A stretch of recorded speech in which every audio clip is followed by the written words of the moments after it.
Okay, I'm feeling very much obliged to bring to us solutions to very serious problems that we're having in the United States as I'm American, which are the same problems worldwide. Very serious problems that it's obvious that we don't perceive the origin of the problem. How can you solve a problem of which you are unaware? We've got to be aware of the origin of the problem. Then things can be solved. Otherwise, it just continues and even the problems get worse. So I've decided to do a series of short studies about specific problems that we're having and the solution to those problems. And I'll be using the science of Dr. Norberto Keppe, who is not only a psychoanalyst, but he has opened the field to everything that is human. So he is a psychoanalyst, social scientist, philosopher, theologian, independent physicist, and educator. And he has managed to do something that many people throughout the centuries have tried to do. He has unified science with philosophy of life and with spirituality. How can you treat the problems of the human being if you don't treat his spiritual condition, for example?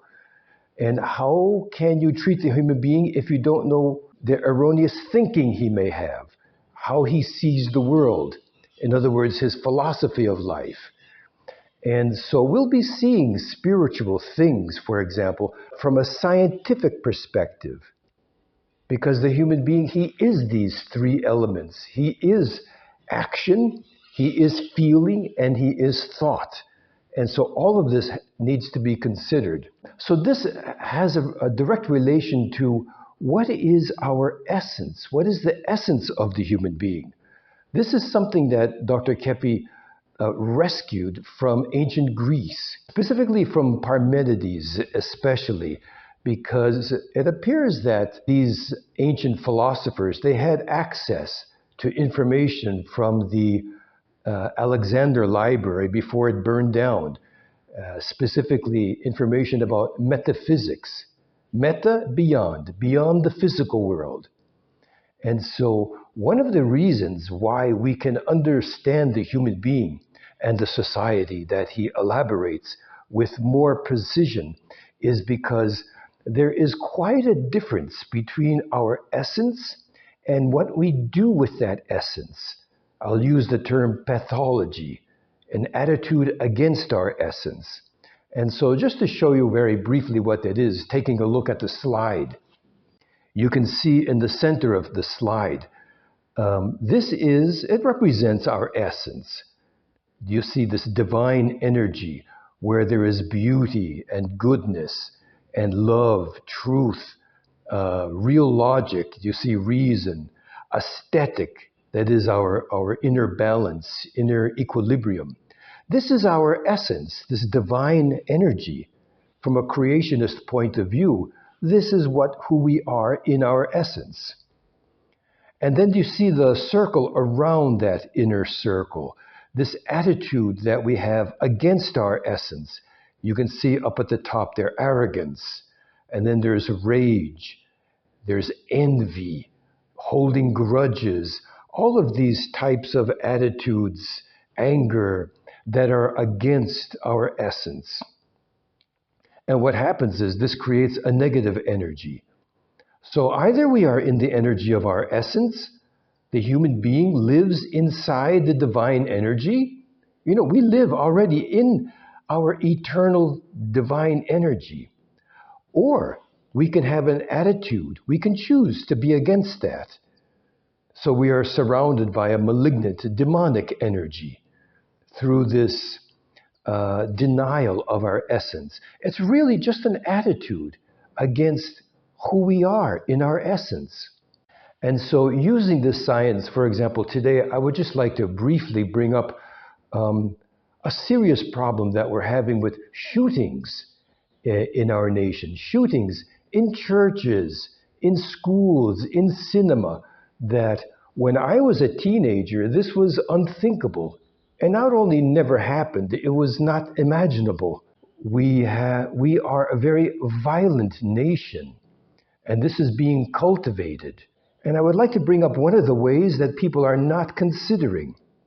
For example, here our soldiers, our military people can help us with this point, because we know that, for example, people who are on the front lines of Iraq fighting, many of them had heavy metal music pumped into their helmets to stimulate them, to psych them up, to go in and just go into a rage.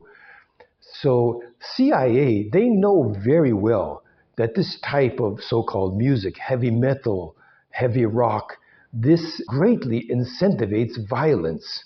And I'm not talking about the rock and roll of Elvis Presley or the Bee Gees or the Beach Boys, but very deceitfully, this term continued, even though it flipped into another type of thing, heavy rock or heavy metal or punk or splinter groups such as this.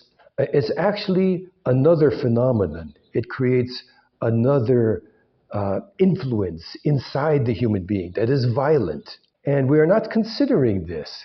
One time I went with a friend to a very elegant place they specialized in desserts, French desserts, gâteaux, and all of these different types of incredible French desserts. And the decor was Art Nouveau. Everything was Art Nouveau from the Belle Époque Française. And even more beautiful than the Belle Époque Française, because everything was new. And so on the tables, there were these beautiful lamps that were like carved into like flowers. They were like illuminating flowers. And the place was just gorgeous, Art Nouveau, and with these wonderful desserts. And the music that was being pumped into the atmosphere was heavy metal. It just did not combine at all with the environment. And this doesn't combine with the nature. It doesn't combine with our essence. This provokes a violent response in the human being. Especially our youth today, they don't have very much access to what is genuinely beautiful in music, for example. It's there, but it's not it's not readily available. Let's put it that way. This influence of being aggressive is all over the place. I remember being in a university one time in the student common areas of a university. They have places there where the students can relax, and there are little stores where you can buy things. And they always have these posters where the students can put up posters in their rooms. And I was flipping through these posters, and more than half of them were very violent scenes, like Rambo type of guys with guns and or pistols. And some of these weapons were very exotic.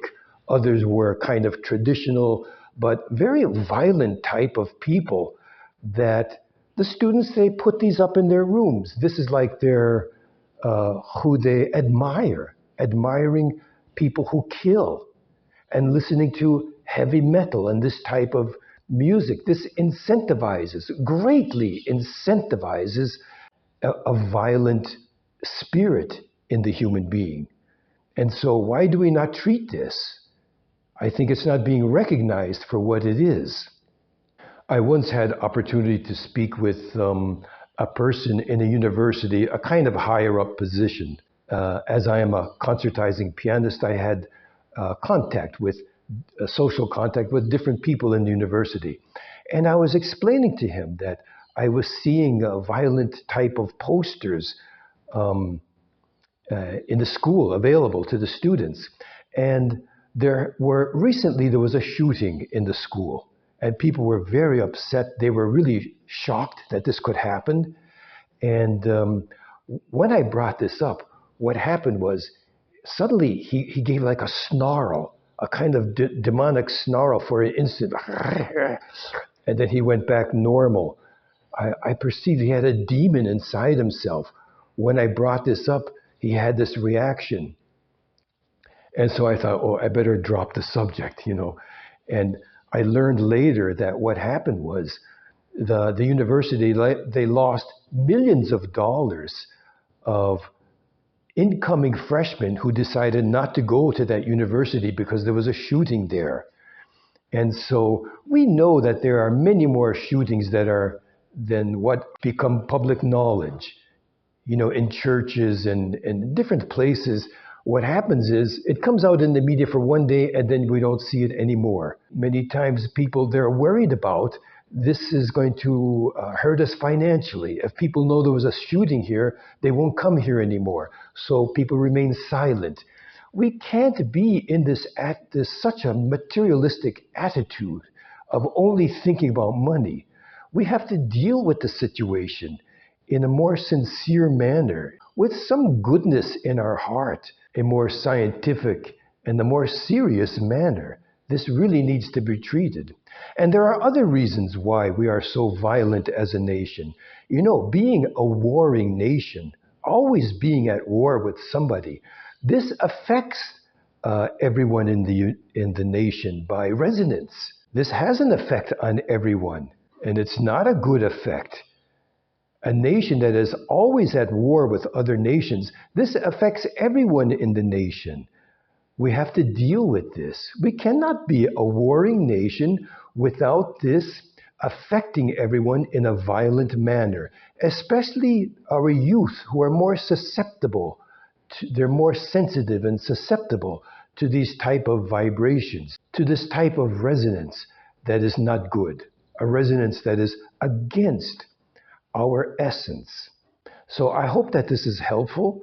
I will bring more studies for us to take a look at so that we can begin to bring solutions to the origin of our problems. I'm Gilbert Gambucci, and this is Living Eternity Now. All the best to you.